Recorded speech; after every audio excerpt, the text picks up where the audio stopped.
Fala pessoal, meu nome é Luiz Eduardo e essa é a Prosa do Mestre Gui. Hoje a gente está aqui com a Priscila Welten, da Alon Engenharia. Priscila, obrigado primeiro por você ter vindo, né, cedido seu tempo para conversar com a gente. Queria já que antes de eu falar um pouquinho sobre essa questão da Prosa do Mestre Gui, você se apresentasse. Vamos lá, né? Priscila Welten, né? Sou engenheira civil, mineira, não sei como tá aí os convidados, mas sou mineira. Me formei, por mais que eu tenha cara de novinha, né? Me formei há um bom tempo atrás, atuo na área, vai fazer 16 anos esse ano.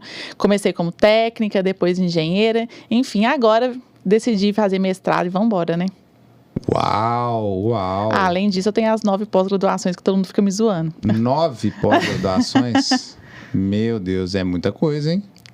É muita coisa. E conta pra gente um pouquinho do que você faz hoje, o que a Alon faz, o que a Priscila faz, porque assim, né, a Priscila é a pessoa que eu... Gente, é bom contar isso pra vocês.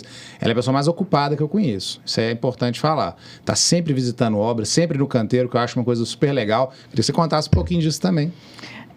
Primeiro da Alon. Já tinha Alon antes de existir a Priscila da Alon.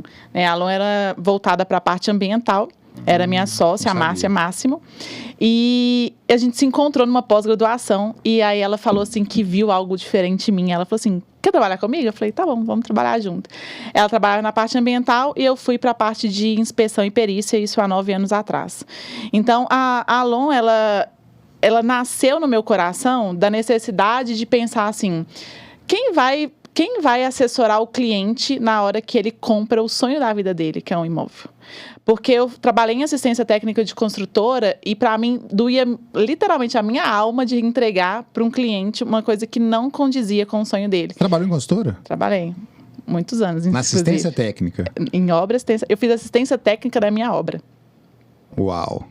E aí eu entendi que tudo que eu via na graduação era um nada em relação ao como eu poderia me comprometer. Porque as pessoas entendem que a execução de obra, nossa, é extremamente importante. Gente, a execução de obra é 2, 3 anos. Manutenção é quase 50, 60, 70 anos. E aí eu chegava para entregar o apartamento da pessoa e tinha coisa que a gente dava uma maquiada para entregar. E aí um belo de um dia, eu falei com o cliente, então, não recebe seu apartamento, não. Tá muito cheio de problema, não recebe. Fui antiética. E por conta disso, eu falei assim, não consigo trabalhar sendo imparcial em relação a isso. Eu quero ser parcial. Eu quero ter um lado para onde eu vou conduzir a minha carreira. E aí, eu falei assim, vou assistir aos clientes. E à medida que eu fui assistindo os clientes, eu vi que não adianta eu tratar engenharia na ponta. Eu preciso fazer engenharia na base, eu preciso pensar em projeto, eu preciso pensar em consultoria, eu preciso pensar na forma de assessorar quem constrói. Teve dificuldade? Ainda tem. Muita consultora, construtoras hoje, não só em Minas Gerais, mas no Brasil inteiro, faz a conta do risco, né? O que é um risco e o que pode dar uma ação ou não. É verdade. Infelizmente, isso é uma realidade. E o que a gente percebeu? Quem está a fim de fazer bem feito, vai fazer bem feito. Então, não adianta obrigar, falar, descabelar para a consultora fazer bem feito. Quem quiser fazer bem feito, estamos aqui para te assessorar. Quem não quiser fazer bem feito, vai me conhecer no pós-obra. Tenho certeza que vai me conhecer no pós-obra. E aí foi conduzindo a Alon, a gente começou com inspeção e perícia, foi desenvolvendo a parte de manual de uso e operação, que é uma coisa que eu amo fazer, e é uma forma de você orientar o cliente a realizar de forma assertiva as manutenções. E aí eu fui fazendo parte de consultoria, algumas partes de projeto, fui pegando muito projeto, e como a gente lê muita norma na parte de inspeção e perícia, tem que ler norma, não adianta. A gente acaba identificando muito mais fácil um projeto errado. E aí foi desembolando aí a história de onde eu estou hoje. Não, bacana. Nós vamos aproveitar esse gancho, mas antes eu queria te perguntar se você sabe por que chama Prosa do Mestre Gui. Você tinha me falado, mas eu vou ter que me repetir. Não, então, o legal é justamente isso, Priscila, que a gente já se conhece há algum tempo, mas eu não sabia de quase nada do que você me contou. Então, a Prosa do Mestre Gui é uma homenagem, né, ao Guilherme, meu pai, infelizmente falecido, mas que era um cara que gostava de escutar o outro. Que é uma das maiores dificuldades do ser humano, de escutar, né? Realmente entender o que você faz, o que você pensa, quem é você. Porque muitas vezes a gente troca mensagem no WhatsApp, manda áudio, faz teleconferência. A gente é aquele profissional, né? Ali você está representando o Alon, você está representando seu nome, reputação de engenheira. Mas quem é você? Né? Então, o legal desse espaço que a gente criou foi justamente para escutar. Quem é você? É uma espécie de humanização das pessoas que tá carente, né? Tá carente. Ninguém quer saber porque do as outro. pessoas olham a rede social e acham que a gente é Que aquilo, é tudo né? maravilha, né? Quem é a Priscila? O engraçado é que eu dou aula, né? E eu participo de muito lugar e muita gente me vê em rede social. E a impressão que todas as pessoas têm sobre mim é que eu sou uma patricinha. Que eu vim em berço de ouro, que eu tenho uma condição financeira extremamente ok e que é mais fácil para mim por ter chegado. Então, eu vou contar de uma forma bem resumida. Eu não sou uma patricinha, literalmente. Eu sou eu e mais 3 irmãos. Então, minha mãe foi mãe sozinha, assim, durante toda a minha vida. Meu pai, a gente tinha um relacionamento muito ruim, meu pai, enfim. E eu morei em 16 casas diferentes ao longo da minha vida. Porque a gente morava de aluguel, tinha época que o dono pedia um imóvel, tinha que sair do imóvel. E a gente, tipo assim, uma situação financeira muito ruim, a gente morou em lugares muito perigosos ao longo da minha vida. E aí... como a minha família tinha uma condição financeira muito, muito baixa, muito ruim, eu só pensava assim, o que a gente pode fazer? Eu comecei a trabalhar... Eu comecei a trabalhar bem novinha, comecei a trabalhar com 12, 13 anos, então já comecei atuando aí não na engenharia, mas eu já fui secretária, já servi café, menor aprendiz. Aí depois eu passei no Cefet. Mas isso tudo vivendo uma vida turbulenta do outro lado. Eu tinha uma casa que a gente não tinha condição financeira nem para alimentar, e a gente tinha que trabalhar para poder comprar comida. Era bem assim. E aí, eu ouvi da minha tia uma vez, e ela falou comigo assim, a única forma de você conseguir fazer as coisas é estudando. E minha mãe falou a mesma coisa, você quer ser alguém na sua vida, estude. Só que eu não tinha condição de estudar. Quem vem em escola pública, que é difícil pra caramba, não tem a mesma qualificação do que o restante. Não adianta falar. Particular. Não adianta. Sem dúvida. A preparação é diferente, tudo é diferente. E eu trabalhava de manhã com meu avô, lixando móvel numa loja de móvel antigo lá na Itapecerica. E aí, à tarde, eu ia para a escola e à noite eu estudava para poder fazer Cefet. Eu queria fazer Cefet. E aí, eu não tinha dinheiro para fazer inscrição, eu ganhava R$80 por semana com meu avô. Aí eu pedi para uma das minhas tias pagar para mim, ela falou assim, como meu pai tinha situação meio turbulenta, ela falou assim, fruto ruim não dá fruto bom, não vai dar futuro. Senhora. E aí eu falei, o quê? Não me desafia, não. Eu falei, o quê? Tá bom, então.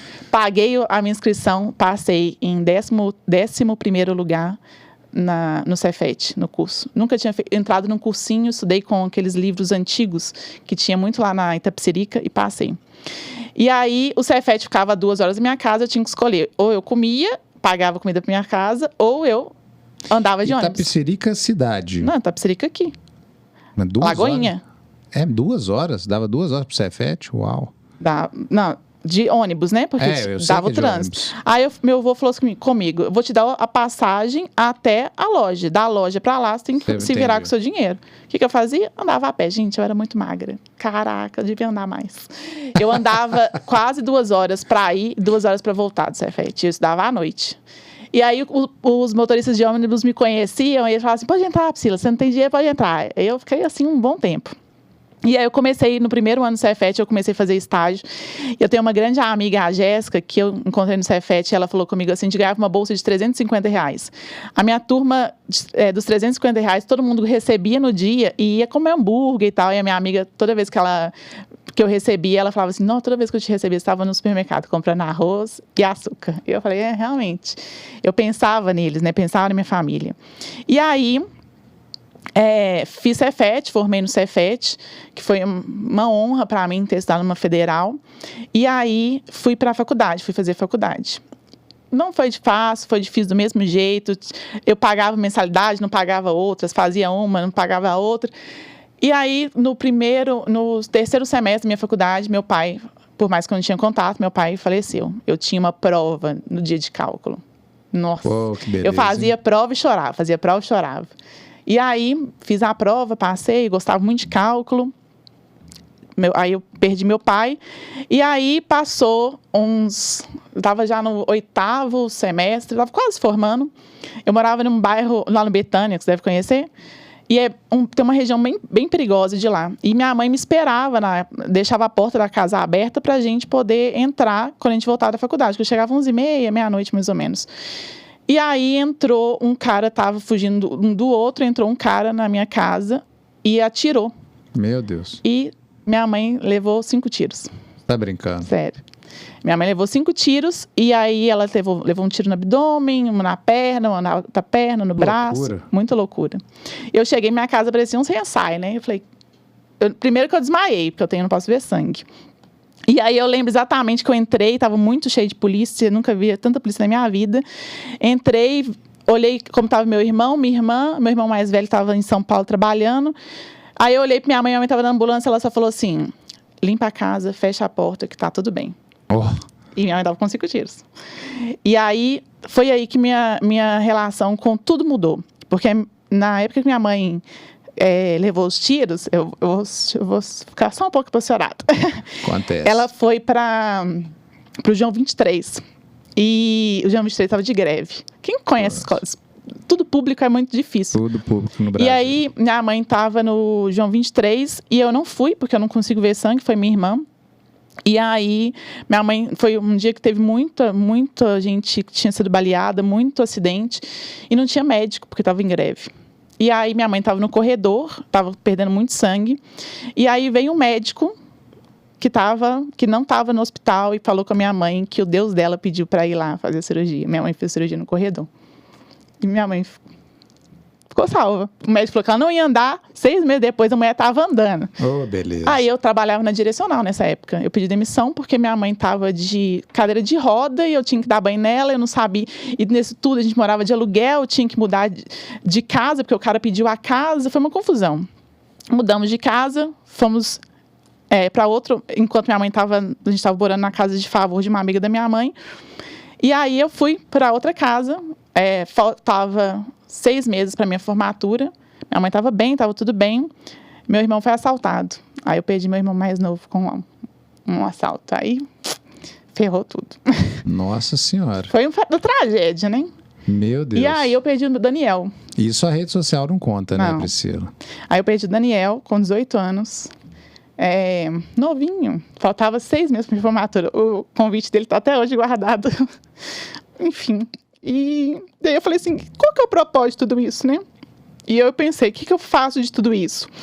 E aí eu vi que 16 casas, eu falei, puxa vida, eu tenho que fazer. Meu sonho era ter um apartamento. Eu comprei um apartamento pra minha mãe, né? Dei de presente pra ela um apartamento no ano retrasado. Por que eu fiz engenharia? Porque eu tinha um sonho de ter uma casa e eu sei como é sonhar, sabe? Eu sei como é sonhar com ter um bem. E aí, por isso que eu amo tanto. Todo mundo fala assim, por que você tá sempre ocupada, você sempre correndo? Porque o meu sonho não é simplesmente, bom, qual que é o seu propósito? Ganhar dinheiro? O meu não é. Porque tem tanta gente que sonha que não consegue chegar e Deus foi tão bondoso comigo, sabe? E aí, eu fui estudando. Ano passado, eu comprei uma casa para minha mãe, de presente, eu e meu irmão. Aí, no ano passado, eu comprei um apartamento para mim. E aí meu irmão tá olhando, tive sobrinho e tal. E aí eu fui olhando como que a gente poderia modificar a vida das pessoas. Ninguém me deu oportunidade quando eu comecei. De assim, vou te ajudar. E por um lado me fez falta, por outro fez eu crescer. Claro. Por isso que eu ajudo os outros. Entendi. Porque eu acho que tem muita gente que falta oportunidade. Então eu falei, puxa vida, por que eu não ensino? Por que eu não faço? E muita gente, viu? Porque a gente não vai nem ficar sabendo. Nunca vai ficar sabendo. Não recebeu uma oportunidade, né? Agora, bom, ainda bem que assim, temos aqui um final feliz, tivemos uma parte bem triste aí da história. Achei que a gente não ia ter essa parte triste. Na hora que você falou que sua mãe foi salva, eu falei, ufa. Mas, bom, entrando no nosso assunto, até para você se recompor. Já recompôs. 16 casas, né? Vai me dizer que aprendeu a gostar de manifestações patológicas vendo... Porque toda casa tem uma. Uma infiltração. Uma infiltração. Não me venha dizer que não tem. Mofo. Não tem. Então ali você já viu um pouquinho, né? Do que te aguardava pela frente. Eu vi um potencial, mas eu falei assim, eu não tinha visto ainda como uma ideia de mercado, porque a gente não aprende isso Você precisa aprender. A gente não viu isso na engenharia, né? E nem no curso técnico. Eu nunca tinha visto que tinha uma área da engenharia que tratava o problema. Não sabia disso. Eu vivia o problema, mas não sabia que existia como tratar o problema. Uhum. Foi mais nessa intenção de que as pessoas vivam o melhor do sonho delas, do imóvel, porque o imóvel é um sonho para muita gente, que eu pensei na parte de patologia das construções. Não, bacana. Ô Priscila, então vamos entrar mais nessa área da parte de patologia. Eu queria muito falar de manual de manutenção de uso e operação, na verdade, porque é uma coisa meio básica, mas que ainda tem muita coisa para ser falada. Mas antes, você já contou, acho que contou bem como que você entrou no mercado, acho que você deixou bem claro para quem está assistindo ou escutando. Eu queria que você falasse um pouquinho dessa vivência, assim, mais do ponto de vista do cliente, porque eu fico pensando que, assim, bom, não sei se você pensa assim, eu penso, o profissional que faz o que você faz, ele é um concorrente, de fato, ele mas eu sempre penso que o maior concorrente é o próprio cliente. Né? Não sei se você pensa igual, né? Porque o pessoal não valoriza isso. E você falou uma coisa espetacular, eu vou te dar o crédito sempre que possível, mas a obra são 3 anos e a manutenção é 50, 60. Então, o custo disso é sempre, se bobear, chega a ser até maior que o da construção, né? Por unidade, claro, né? Ou talvez até do que a da construção, todo dependendo do tipo. E eu ainda vejo que, a gente sempre cita o viralatismo brasileiro, o brasileiro, mas eu acho que o ser humano não tem essa cultura, né? Talvez, o japonês, o oriental, beleza. Mas falando da gente aqui, que é o mundo que a gente está inserido, a gente não tem uma cultura de manutenção adequada, a gente não sabe nem quem recorrer, né? Eu vejo lá no Rio de Janeiro tem os síndicos profissionais de uma forma mais, eu falo lá e não São Paulo porque eu não atendo São Paulo, mas São Paulo também o síndico profissional é uma realidade, mas nós estamos aqui hoje em Belo Horizonte. BH com síndico profissional não é uma coisa ainda que é uma realidade. Você tem vários, mas você não tem ainda feiras, simpósios, você não tem nem para quem oferecer, então eu vejo que é um trabalho meio que de formiga, você não pensa assim? É trabalho de formiga. Para eu poder apresentar e ganhar espaço em Belo Horizonte, eu só consegui batendo de porta em porta explicando. Eu bati literalmente, eu tinha um Ford Casinho, batia, oi, tudo bem? Meu nome é Priscila. Deixa eu explicar, a maioria das pessoas não queriam ouvir, não sabiam até ver como que a gente podia auxiliá-los. Uma coisa que você falou que é interessante, eu sempre tive a mentalidade que nós brasileiros temos o jeitinho para tudo. Uhum. Aí eu tava, semana passada eu tava de férias, aí eu tava no metrô de Nova York. E aí, o que tinha no metrô? A temida calha, captando a água que estava caindo na estrutura e jogando para os trilhos do metrô. E eu falei assim, o problema não é o Brasil ou outro lugar. O problema é as pessoas que não sabem sobre a necessidade da manutenção e não sabem que a manutenção vai afetar na vida útil. E a partir do momento que você deixa, você pula uma etapa ou você faz uma gambiarra, que as pessoas chamam de recurso técnico, de técnico não tem nada, o que você está fazendo? Você está acelerando o processo de degradação e diminuindo a vida útil. Então, as pessoas estão... Eu acho engraçado porque a população, de uma forma geral, faz manutenção periodicamente num carro, mas não faz a manutenção periodicamente no imóvel. Só começam a mexer no imóvel a partir do momento que traz algum prejuízo interno, começa a infiltrar. Vida útil está indo embora de algum sistema. Sim, começa a dar mofa e a pessoa se sente incomodada, né? Nós nos movemos a partir do momento que a gente está incomodado. É igual... Povo casado, eu sou casada, posso falar. Quando a gente está solteiro, o que a gente faz? A gente vive na academia, né? A gente tem que estar todo no shape, corre, faz musculação e tal. Aí a gente casa. Casou, encontrou alguém, acomodou, né? Ficou lá, de boa, tô de boa. Pra quê, né? Aí separa, volta de novo na manutenção. O que aconteceu? Demora muito mais tempo para voltar ao shape que era antes, porque não fez manutenção no corpo nesse período do casamento. E aí pensa que mas é uma verdade. Aí pensa que o amor é só sentimento, o amor também é vista, né? Aí fala assim, gente, meu casamento acabou, por quê? Porque você parou de se cuidar, parou de se amar, né? E um dos princípios da Bíblia é amar o outro como a ti mesmo. Você não tá se amando, como que o outro vai te amar, né? Sem dúvida. Então, amar a sua estrutura como você ama você. Você tá se amando? Cuida da sua casa, cuida do seu imóvel, pense em manutenção. E o manual é o link disso. Porque quem compra um imóvel não sabe fazer manutenção. As pessoas pensam, mas manual é chato de ler. Pensa bem aí, quem está assistindo. Eu amo ler bula das coisas. Porque se eu tomar um remédio e der problema, eu já sei que o problema era referente ao remédio. A mesma coisa funciona no manual de uso e operação. Ele vai ser uma bula de um remédio. Se você fizer, você vai ter esse resultado. Se você não fizer, você vai ter aquele resultado. E mais importante do que isso, os proprietários de imóveis, eles acham que tudo é responsabilidade de quem constrói. Tudo é? Depende. A manutenção, ela está diretamente vinculada à garantia. Se você deixa de fazer as manutenções periódicas, a construtora não tem responsabilidade sobre aquele item, porque a durabilidade é um somatório de projeto bem feito, execução bem feita e manutenção bem feita. Então, se a partir do momento que você deixa de fazer a manutenção, como que ela vai garantir que só o projeto e a construção vão resguardar o imóvel? Sem dúvida. As pessoas não entendem isso e querem ali jogar e atribuir todas as responsabilidades para a consultora. A consultora está isenta de responsabilidade? É claro que não.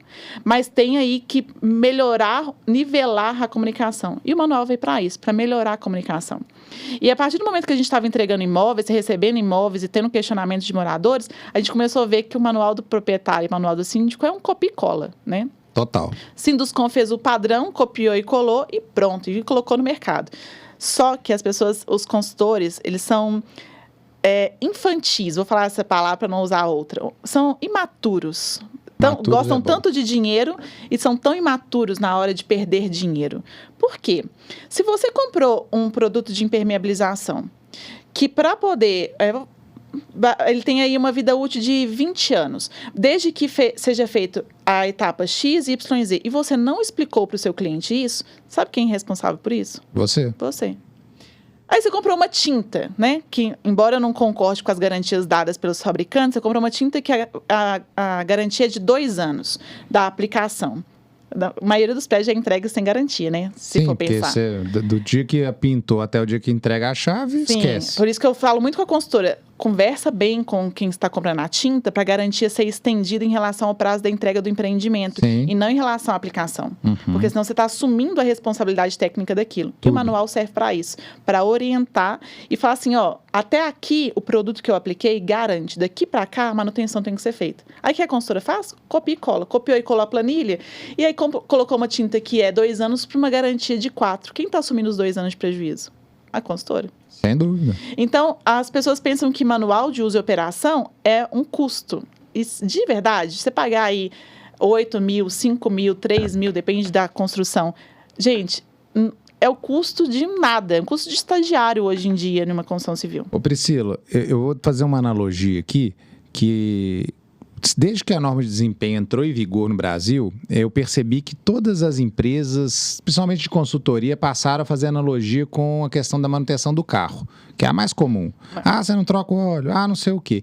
Mas sabe uma coisa que me chama a atenção? O manual do seu carro, quantas vezes você lê? Eu li. Não, eu sei que você lê bula, então beleza. Mas eu digo assim, você que está escutando, você teve um problema que, sei lá... Às vezes não é a questão da periodicidade de manutenção, mas sei lá, uma luz acendeu, alguma coisa aconteceu, e aí o que acontece? Você liga para a concessionária e às vezes a informação está no manual. Então hoje eu estou dando esse exemplo, porque hoje eu vejo que essa questão do manual na parte de engenharia civil, de entrega de edificações, né, de empreendimentos, né, familiares, o que eu percebo, Priscila, é que a gente já custou a pôr na cabeça das pessoas essa questão da manutenção. Mas agora a gente está num nível que nem na situação do carro a gente tem, que as pessoas não leem. Não vai, é aquela história, o brasileiro. Não é brasileiro. Mas o brasileiro não lê, né? As pessoas não têm o costume de ler e só está piorando, né? Hoje para escrever ninguém escreve, tudo é digitado, né? A leitura sempre é digital, né? E sempre consumindo conteúdos curtos, é o que a gente está vendo, mas não é nosso tema, não vamos entrar nessa seara. Mas voltando no tema aqui, eu queria que você contasse um pouquinho desse desafio, porque eu entendo que é um desafio maior do que falar de manutenção de carro. Você não concorda com essa questão de manual de uso e operação? Porque a conscientização vai além, eu acho. Você deu um ponto importante que você falou que não é o caso, mas é o caso. Por exemplo, Quando você está com um problema no seu carro e apita uma luz, se você não leu o manual, o que você vai fazer? Eu leio. Você vai... Se tiver uma tratativa... Você vai fazer o quê? Você vai pegar o celular e vai digitar no Google luz vermelha verdade. no painel do carro. Perfeito. E isso acontece para quê? Para casa também. Aí a pessoa pega e fala assim... Gostei. Manchas laterais na parede. Aí aparece lá um anúncio falando... É por conta disso. Aí a pessoa vai lá, contrata o Zezinho, fala com o Zezinho que ele viu na internet assim para fazer assim. Morreu a manutenção. Por quê? A internet é muito legal. Eu gosto mais da internet. Mas a internet tem que ser filtrada como tudo na vida. No Netflix tem séries boas e séries ruins. Na internet tem gente publicando um monte de bobagem, tem gente publicando coisas sérias. Que é a maioria. Que é a maioria. Tem gente falando um monte de bobagem ali, a gente está alimentando daquilo e usa na prática. Qual que é o problema da manutenção hoje? O Google. O Google é um problema. Acredito. Ou o Yahoo, né? Não sei quem usa Yahoo ainda. Também. Né? Já chega no consultório dando a terapia, falando que eu tô com taquicardia, acho que eu tô com câncer, entendeu? E aí, a mesma coisa acontece na manutenção. A informação errada e a informação incompleta estão gerando consumidores que estão atrapalhando no processo de manutenção. Por isso que o manual é tão importante. Porque o manual, ele corta isso e fala, ó, a comunicação não é no Google, a comunicação é aqui comigo. Aí, como que a gente faz a comunicação? O manual é chato de ler. Sem dúvida. Muito chato de ler. E para poder fazer o nosso manual, eu peguei inúmeros manuais que tem no mercado, vi o que tinha ali na norma, enquadrei o que tinha, mandei um manual para a redatora de português, ela fez a adequação, colocou numa linguagem simplificada e eu coloquei no mercado meu manual. E aí eu falei assim, as pessoas não estão lendo. O que eu vou fazer agora? Vou humanizar mais ainda, vou colocar uns bonequinhos, vou chamar atenção, ou a informação que eu quero chamar mais atenção eu deixo em evidência. Vou fazer meu manual um vídeo, porque agora está na moda colocar televisão dentro de elevador. Uhum. Então tá lá, passando o manual do proprietário. De vez em quando você mexe no seu celular, mas de vez em quando você não está com internet no seu celular, você dá uma olhada ali, está passando o manual. Nós temos que criar estratégia de comunicar. E qual que eu acho que é a melhor de todas? Vai entregar o empreendimento? Faz uma reunião de condomínio. Uma reunião de condomínio com tela, aí a pessoa vai explicar o manual durante 1 hora. Explicar ali, ó, gente, o manual é isso, esse aqui são as informações primordiais. Dá uma cartilha simplificada. As pessoas não gostam de ler, elas gostam de itens, né? Coloquem itens, as partes mais importantes, chama a atenção que você quer. As pessoas querem...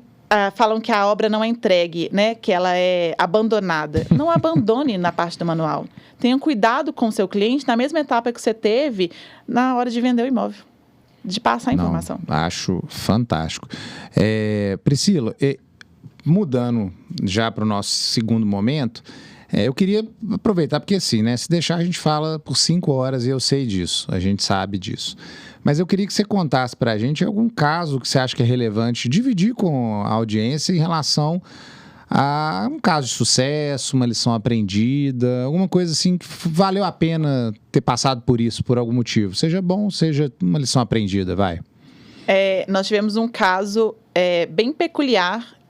No meio do ano passado, nós fomos contratados para fazer uma inspeção predial, nós fizemos a inspeção predial e definimos um procedimento para poder adequar as fachadas, na Rua da Bahia, aqui. BH mesmo. BH. Eu até te mandei foto dessa fachada.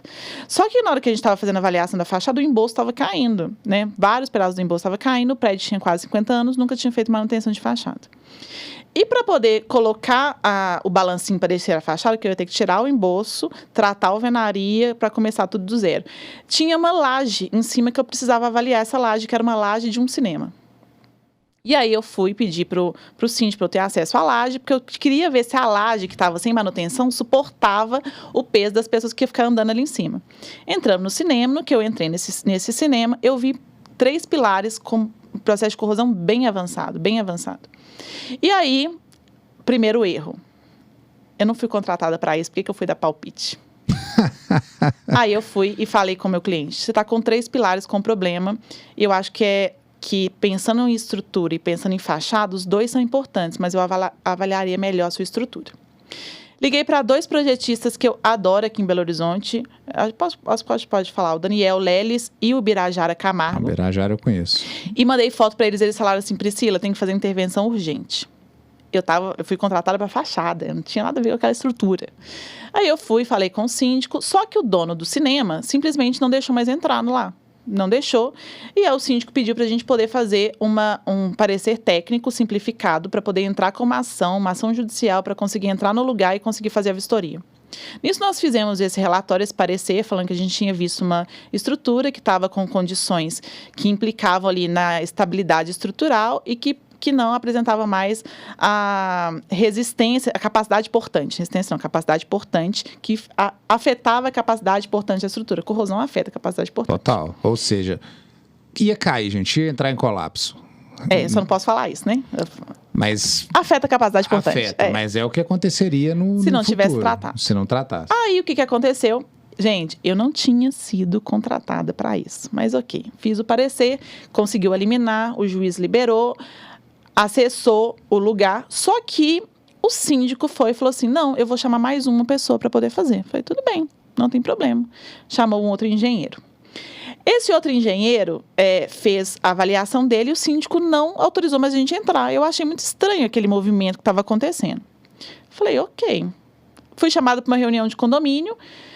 E aí, a reunião de condomínio tinha várias pessoas participando e tinha esse engenheiro que eu não conhecia, que eu nunca tinha visto ele em Belo Horizonte. E aí eu expliquei o que tinha estrutura, que tinha um processo de corrosão avançado, exatamente igual eu estou explicando aqui.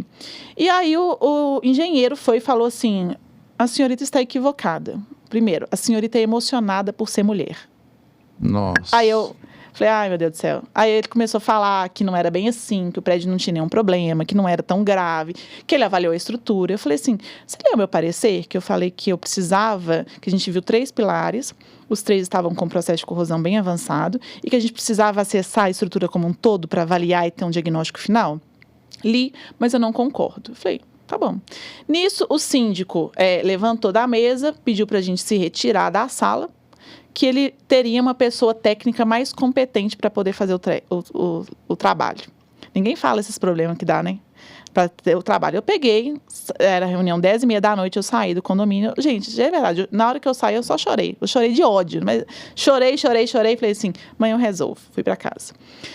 Aí, passou julho, agosto, setembro, outubro, janeiro agora, um dos sócios desse síndico entrou em contato comigo. Queria marcar uma reunião comigo. Eu falei, tá, vamos fazer a reunião.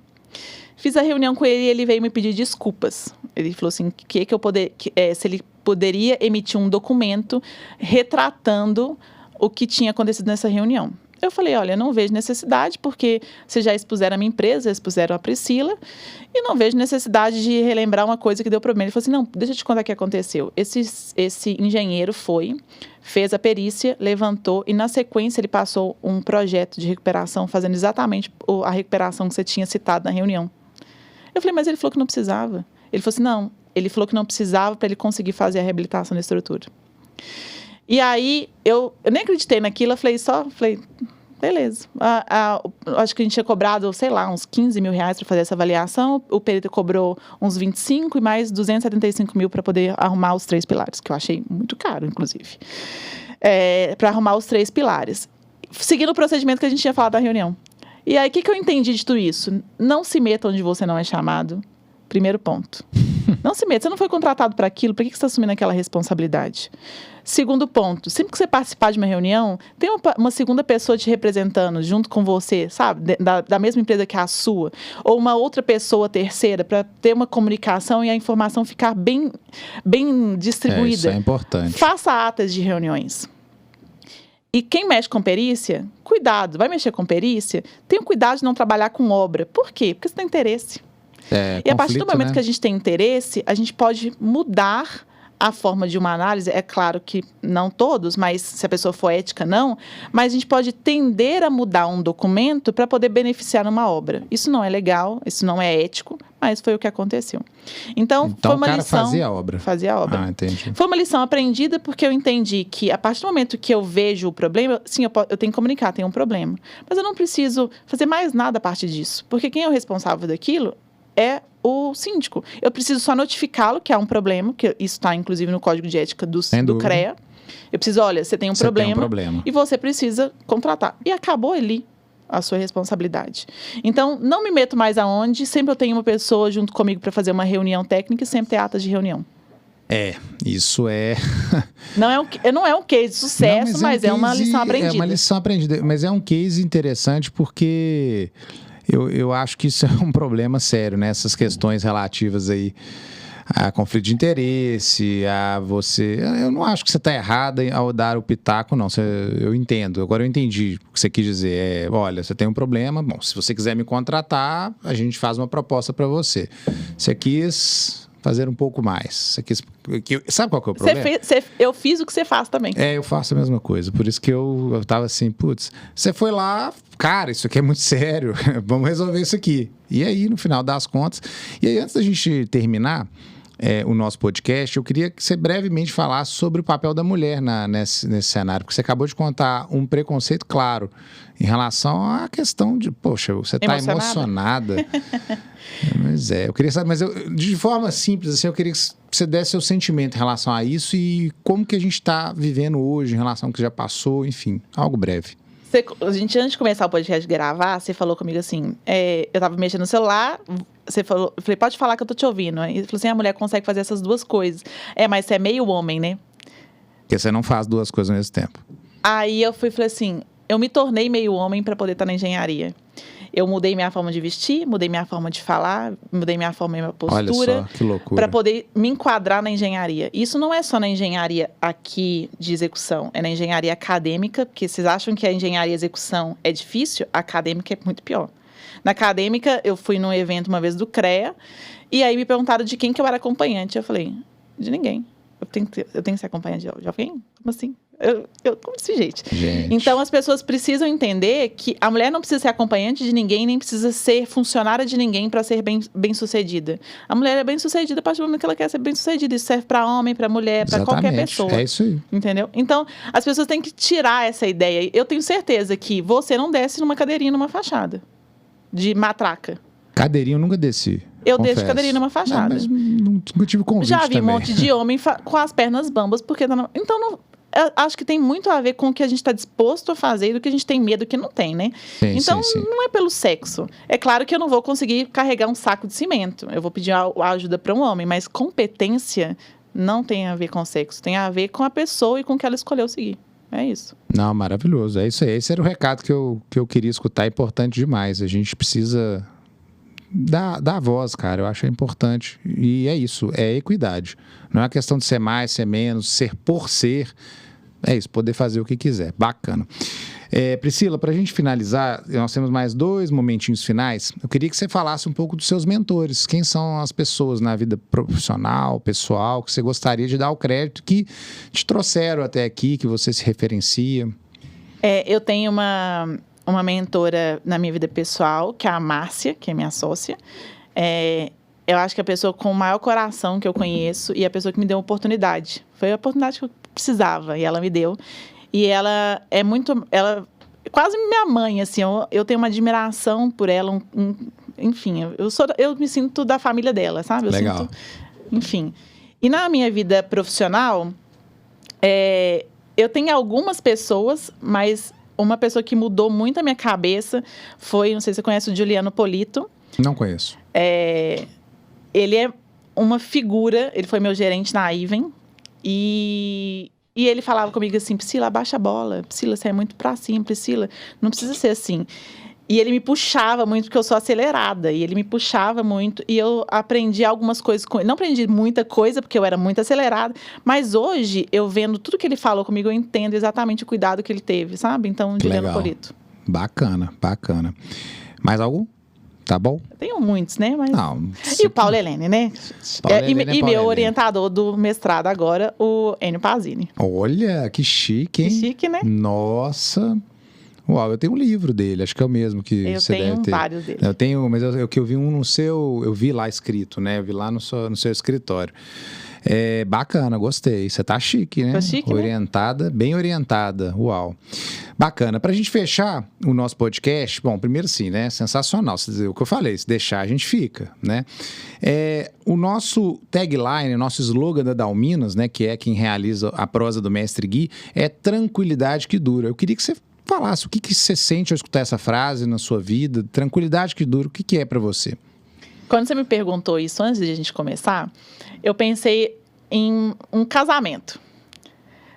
Quando a gente tem um casamento que é tranquilo, ele tem a tendência a durar. O que é tranquilo? Você tem uma boa comunicação, ter os mesmos valores, os mesmos sensos éticos, enfim. E aí, indo para a parte de construção, como que a construção funciona bem, né?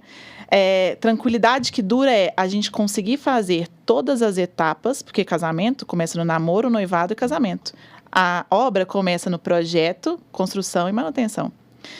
A manutenção é mais difícil, igual o casamento é mais difícil. Você vai ver coisas totalmente diferentes ao longo da sua vida. Você vai ter momentos que você vai mandar e a merda. E tem momentos que você vai falar, tá tudo certo. Tem momentos que você vai chamar um terapeuta no seu casamento, tem momentos que você vai chamar um patologista na sua obra. Isso aí. E aí, pensando em durabilidade, você precisa, nos momentos onde, em determinados momentos, de um auxílio. Então, a partir do momento que você tem alguém para te auxiliar em manutenção, te auxiliar no seu casamento, uma pessoa ali que você consegue ter em conjunto, você consegue ter uma durabilidade. Bons momentos, conservar bem o casamento, conservar bem o imóvel, garantir uma boa pintura, garantir uma boa vedação de fissura, não deixar que ninguém fale no seu casamento, sei lá, suas esquadrias, sabe? Fazer umas associações assim. Tô gostando da analogia. Então, pensando na nossa vida e no nosso imóvel, porque o nosso imóvel vai resguardar a nossa vida, né? Então, a gente tem que pensar, um apartamento pode terminar um casamento. Pode. Eu já vi muita gente terminando casamento quando de reforma. Muita gente. Então, por quê? Porque o imóvel trouxe problemas que avacalhou ali o casamento. Então, a gente tem que caminhar em tranquilidade com pessoas certas ao longo da jornada. Então, o projeto tem que ter nascido certo. Lá no projeto você vai fazer o quê? Estudo de caso, onde você vai pensar lá no projeto quais que são as compatibilidades, ver se funciona, se não funciona. No namoro é isso. No noivado, você vai conhecer a família, aí você vai conhecer os engenheiros, conhecer os outros projetistas, compatibilizar as informações, ver o que está faltando. E no casamento, você vai seguir ali a manutenção, a conservação e por aí vai. Adorei. Não tinha escutado isso ainda, viu? Bom, pelo menos até o presente momento, ninguém deu Meu marido vai ficar feliz até associado. Eu tô achando que o casamento tá fazendo bem. Tá fazendo Ou a terapia. Bem. Ou a terapia. Mas é o conjunto. É o conjunto. É o patologista do meu casamento. É o patologista, tá vendo? Legal, gostei. Priscila, queria te agradecer. Espetacular esse momento, né? Nós cravamos 40 minutos, olha aí, ó. Bacana, a gente tá bom, hein? E eu não tinha olhado porque eu fiquei nervosa, porque eu ia ficar nervosa de acelerar. Mas foi muito bacana. Claro que a gente poderia falar mais, quem sabe a gente faz um segundo bate-papo. Queria te agradecer pelo seu tempo cedido, se você quiser deixar algum agradecimento. Eu queria agradecer, gente, pra quem... O Luiz, ontem eu fiz propaganda dele em uma construtora, porque eu acho... Quer saber de selante? Ele é com eles, né? Mas eu fico muito feliz de você seguir os passos do seu pai em relação a ouvir as pessoas, dar espaço, abertura para isso, porque as pessoas estão se afastando demais, né? Sem dúvida. E o fato da gente se afastar, a gente para de sentir o outro. Então, isso é importante. Você foi, ó... profunda. Então, muito obrigada pelo espaço, muito obrigada por você estar sempre me ouvindo lá no WhatsApp, que eu te peço ajuda. Estamos sempre eu gosto da forma como você trabalha, por isso que eu faço questão de participar. É isso, eu também te agradeço. Estamos juntos sempre aí, pode contar comigo. Então tá bom. Pessoal, obrigado, que bom. Espero que vocês tenham gostado da história da Priscila, né? Tantas histórias pessoais e as profissionais, né? Quem sabe a gente faz um segundo, já fica o convite aqui. Fiquem ligados, toda semana um novo podcast para vocês. Até lá.